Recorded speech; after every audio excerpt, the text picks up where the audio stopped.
So today we're going to take a look at another B550 motherboard by MSI. So this is the B550 Gaming Carbon Wi-Fi. What do you think about today's ATX motherboard? Watch the end of the video to find out on today's review.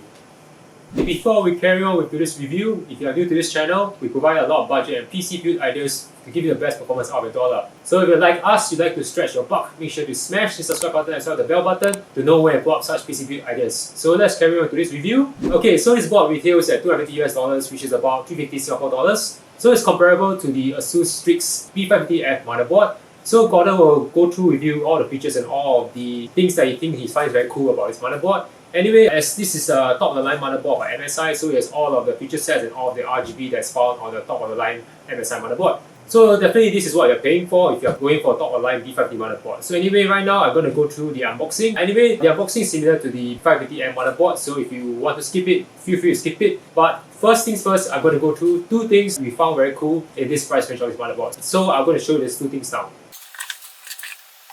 Okay, so the first thing that we found very cool is this hard drive cable labeler. So it's used to label all of your hard drive cables. So in case you have a lot of hard drives, a lot of SATA cables, you can use this to label all your hard drives so that you know which hard drive you're using for which SATA cable. So it's very cool because we didn't expect to see this in this price range. So we felt it's a very cool addition by MSI. So MSI, thank you very much on this. So the second thing that we found cool is the thermistor cable. So likewise in this price range, don't expect this because you only expect this when you see like top-of-the-line motherboards such as the Threadripper boards. But anyway, what you can do is plug this into various points of the motherboard and you can see temperature readout. So very cool if you want to see the various temperatures on the motherboards. I'm just going to go through the other things on the motherboard. So if you want to, you can feel free to do so. So first thing you see is of course we have the M.2 screws. This is the motherboard standoff layout. So if you want to know which standoff to remove because you are having ATX versus MATX case, make sure to check out this. So this is the MSI brochure. We are not going to mention this. Join the VIP program.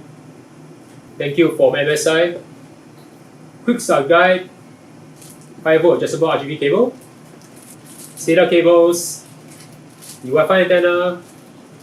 And the batch of order. So yeah, it's quite similar to the B550 motherboard that we did for the MSI review. So right now I'm going to pass on to Gordon, run you through the features of this MSI Gaming Carbon Wi-Fi. Make sure to stay on the video because later on we're going to plug this into a Hachi, that one over there, and we're going to show you the cool things that we find on this motherboard. So stay tuned for that. Okay, right, thanks Mel. Now I'm going to go through the layout as well as the notable features of the MSI B550 Gaming Carbon Wi-Fi. So first off, I will come to this part of the motherboard itself. So okay, first we have CPU power in, so we have 8 pin plus 4 pin, so this is good even though even the 3950X doesn't draw anywhere near the amount of power that will overwhelm a single 8 pin. It's always good to see this additional 4 pin, so at least it distributes the load more evenly.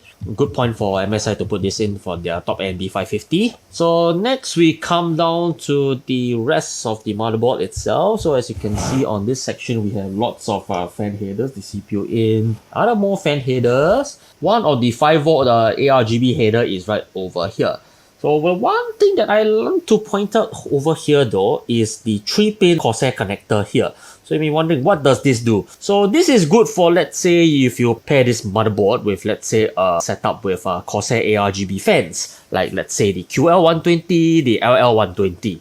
This connector is for the scenario like, let's say you have these fans, but instead of having to install both MSI Mystic Light Sync to control the RGB on the motherboard as well as Corsair iQ to control the RGB on the fans, what you could do is that you could take those Corsair fans, use the Corsair RGB fan hub, and you connect it straight to this header. So the end result, if you were to connect them to this header, is that instead of controlling the fans via iQ, you are able to control and sync them with MSI Mystic Light Sync, along with the rest of your other RGB accessories, like let's say the RAM, or if you have an MSI GPU, the RGB on the MSI GPU, that kind of thing. This is one nice thing that this board has that not a lot of other motherboards do have. This is exclusive to the B550 Gaming Carbon Wi-Fi. Right, so now we move along to the other notable features. So we have USB Type-C connector in front down here. So as more and more ATX cases start coming standard out with USB Type-C front, like let's say the Define 7, Pentec P600S. So it's good to have this connector right over here for those cases. So next we come to the matter of the SATA headers for SATA devices as well as the PCIe slots as well as the M.2 slots. Is there any form of PCIe switch switching going on down here? Well, of course there is, but there are some things that do remain constant. For one thing, this M.2 slot is PCIe 4, and so is this PCIe Thumb16 slot. This is PCIe 4. So no matter what devices you put here, this will remain as Thumb16.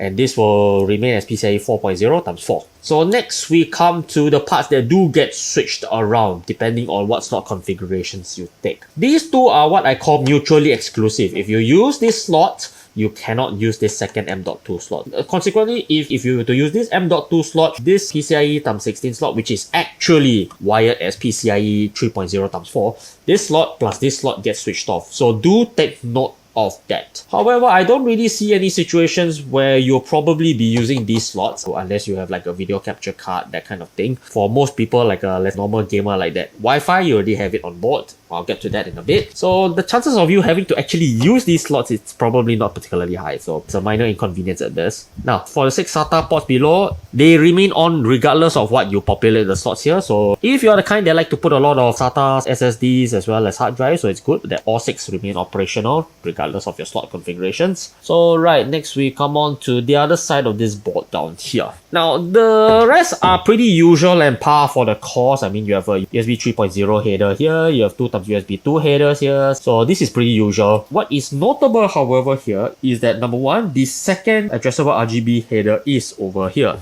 So you have one on that side and one over here. So there are 2 separate headers which can both be controlled separately. The other notable thing that you can think of here is 2 things. Number one would be this little switch here.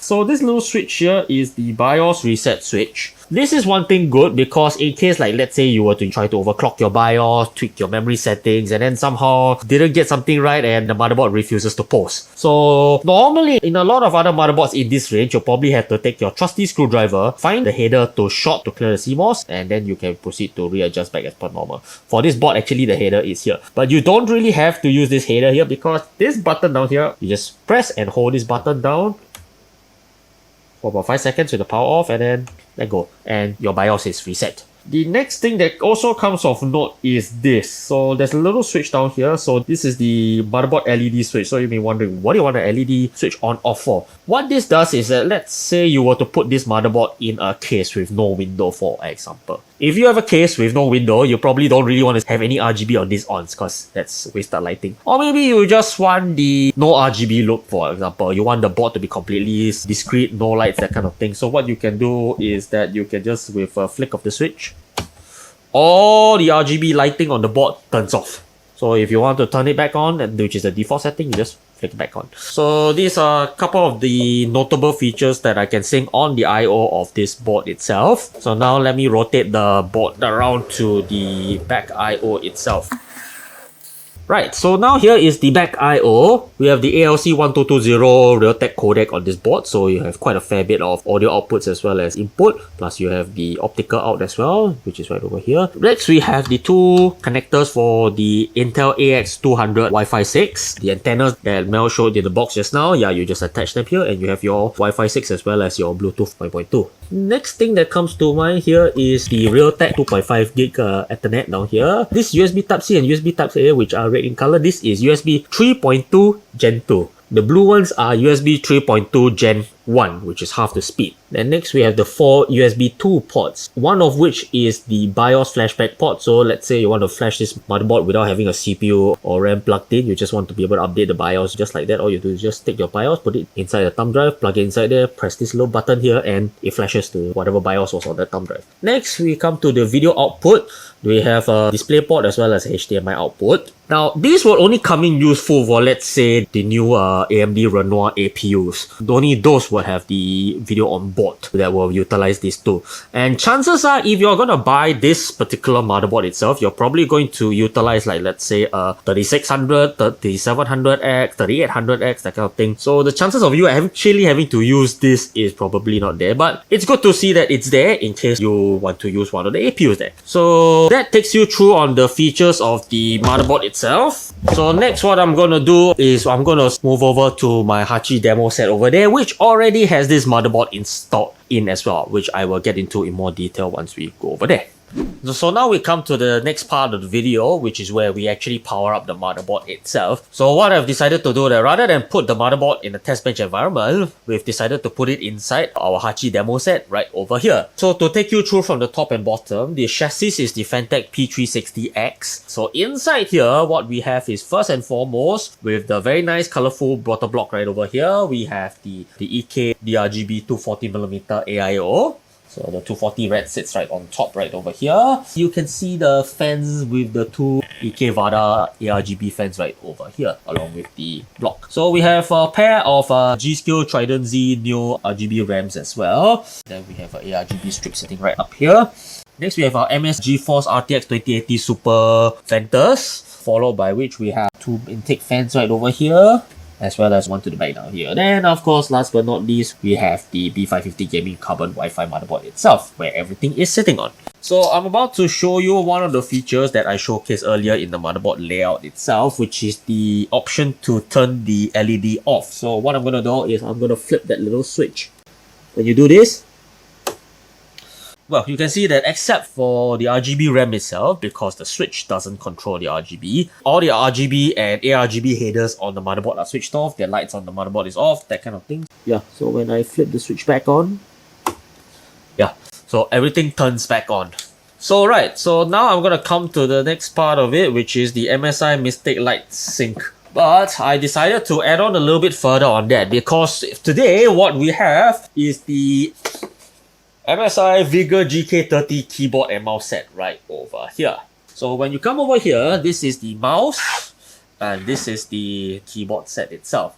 So if you want to know what's the one thing nice when you have everything from MSI in this entire setup, well, I'm about to show you. So we come over here to Mystic Light. So what we do is right now everything is in rainbow mode.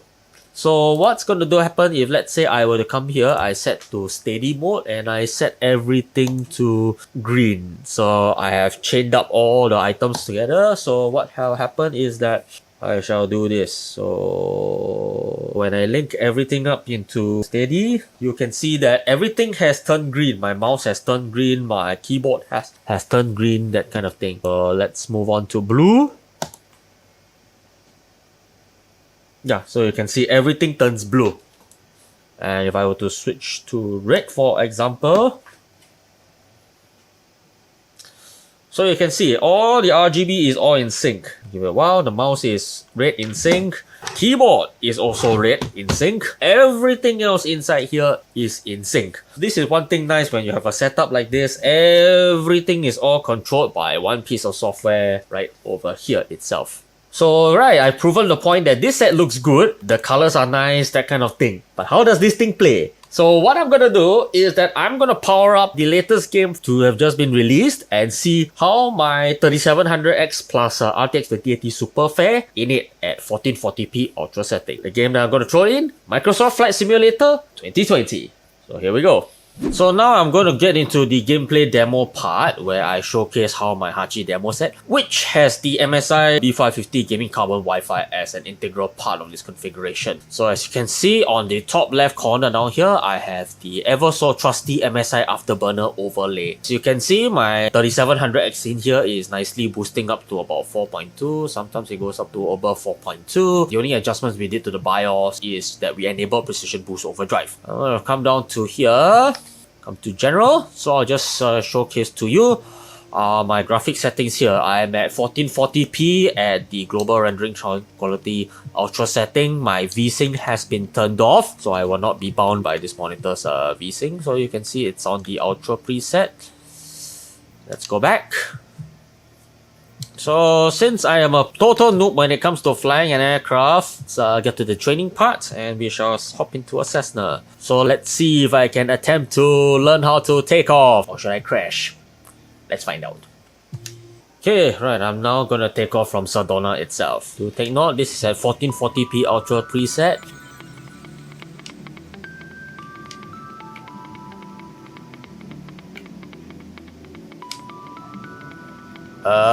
Whoops, I wasn't supposed to do that. Yeah, this is why you never asked me to fly. Yeah, so let's increase the throttle.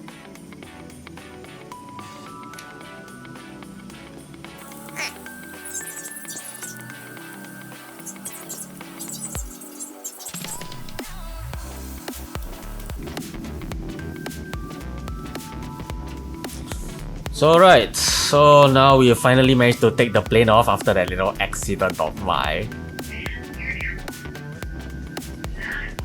Okay, what was I supposed to do again? Oh yes, right, increase the throttle.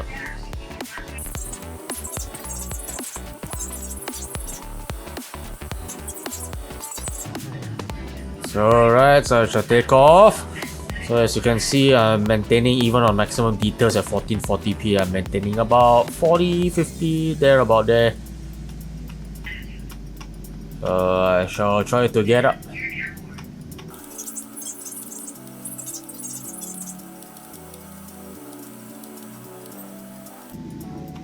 So I shall attempt to fly this plane, which I'm not doing a very good job of. Yep, this is why you never asked me to fly, because I have no idea what I'm doing. Well, it seems like my instructor has abandoned me and has just left me to fly the plane by myself. So right, as you can see, I'm flying the plane, so at least we can look around. Yeah, so we look around and you can see, yeah, as I'm flying around, the set is able to maintain a FPS of like 50 or like that, with all the details in his all switched on. Considering how recent this game is and how notorious it has gotten in the short time since its release, its performance is pretty commendable. So right, as you can see down there, maybe I should throttle up. Yeah, so you can see as I'm flying near the ground. Yes, I can see a little car flying over there. I don't know what the heck that is. Yes, my instructor has abandoned me. She is keeping very, very quiet and she's just decided to let me fly around.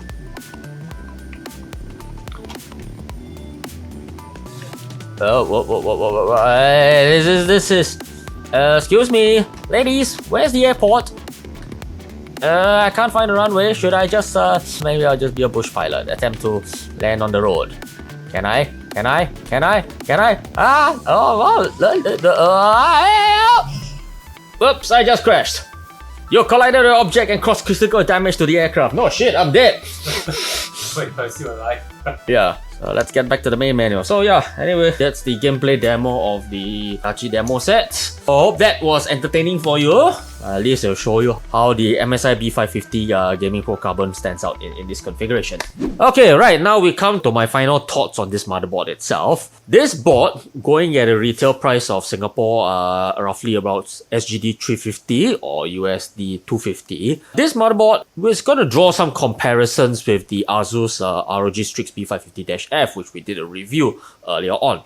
Are there any similarities with them? Of course there are, but there are also quite a couple of differences, and those differences are what I feel give this guy the edge. Similarities wise, they both have the Realtek ALC 1220 audio codec, so you get pretty good sound from both of them. They both have onboard Wi-Fi 6, the Intel AX200. They both also have 2.5 gigabit Ethernet, although for the MSI it's using a Realtek chipset, for the Asus it's using an Intel NIC chipset. That's the minor difference on there, but TLDR, they both have 2.5 gig Ethernet. So both of them will be good for even up to, let's say, a 3950X. Both of these boards will do just fine. The differences, however, would be this. So the first one that I can think of is the little button down here that allows me to reset the BIOS. For the Asus, I still have to use a screwdriver to reset the BIOS, which is good, especially if you like to tweak around with your set. The second one that gives this board the edge is the USB Type-C header in front down here. Okay, as I've mentioned earlier, as more and more cases come out with USB Type-C front connections, having the ability to actually use that USB Type-C in front is going to be